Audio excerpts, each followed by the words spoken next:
जय श्री कृष्णा मित्रों। आइए आज परम पुनीत एकादशी की पावन व्रत कथा को हम सभी लोग श्रवण करेंगे। भगवान की कृपा से जो भी भक्तगण इस पावन व्रत को करते हैं, भगवान विष्णु की कृपा से उनके सब दुख दूर हो जाते हैं और अंत में वैकुंठ की प्राप्ति होती है।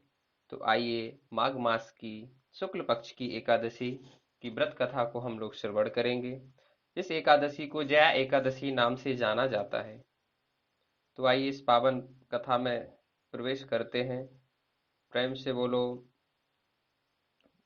राधा कृष्ण भगवान की जय। एक समय में देवराज इंद्र नंदन वन में अप्सराओं के साथ गंधर्व गान कर रहे थे, जिसमें प्रसिद्ध गंधर्व पुष्पदंत, उनकी कन्या पुष्पवती तथा चित्रसेन और उनकी पत्नी मालिनी भी उपस्थित थे। इस विहार में मालिनी का पुत्र पुष्पवान और उसका पुत्र माल्यवान भी उपस्थित था। गंधर्व के साथ सभी लोग गाना गा रहे थे। उसी क्रम में गंधर्व कन्या पुष्पवती माल्यवान को देखकर उस पर मोहित हो गई और अपने रूप से माल्यवान को वश में कर लिया। इस कारण दोनों का चित्त चंचल हो गया। वे स्वर और लाल ताल के विपरीत गाने लगे। इसे इंद्र ने अपना अपमान समझा और उन दोनों को श्राप देते हुए कहा कि तुम दोनों ने न सिर्फ यह मर्यादा भंग की है, बल्कि मेरी आज्ञा का भी उल्लंघन किया है। इस कारण तुम दोनों स्त्री पुरुष के रूप में मृत्युलोक में जाकर अपने कर्म का फल भोगते रहोगे। इंद्र के श्राप से दोनों भूलोक में हिमालय पर्वतादि क्षेत्र में अपना जीवन दुखपूर्वक बिताने लगे। दोनों की निद्रा तक गायब हो गई। दिन गुजरते रहे और संकट बढ़ता ही जा रहा था। अब दोनों ने निर्णय कर लिया कि वे देव आराधना करेंगे और संयम से जीवन गुजारेंगे।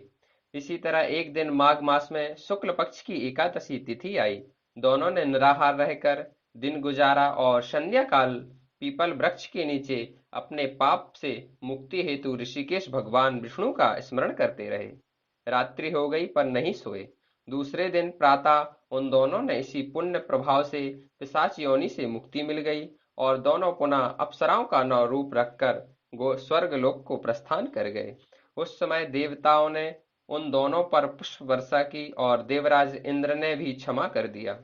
इस व्रत के बारे में श्री कृष्ण युधिष्ठिर से कहते हैं कि हे युधिष्ठिर, जिस मनुष्य ने इस एकादशी व्रत को किया है, उसने मानो सब यज्ञ जप तप आदि सब कुछ कर लिया।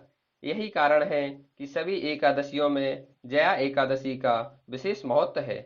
इस एकादशी के दिन जो भी भक्तगण प्रातःकालीन स्नान करके संध्या वंदन आदि करते हैं तथा भगवान विष्णु की आराधना करते हैं, द्वादशाक्षर मंत्र का जप करते हैं, वह निश्चित ही इस मृत्युलोक में धन धान्य संपदा को प्राप्त करते हैं और अंत में मोक्ष की प्राप्ति होती है। इस प्रकार इस पावन कथा को हम भगवान विष्णु के चरणों में सादर समर्पित करते हैं। बोलो भगवान विष्णु की जय। जगतपति भगवान की जय। जय श्री कृष्ण।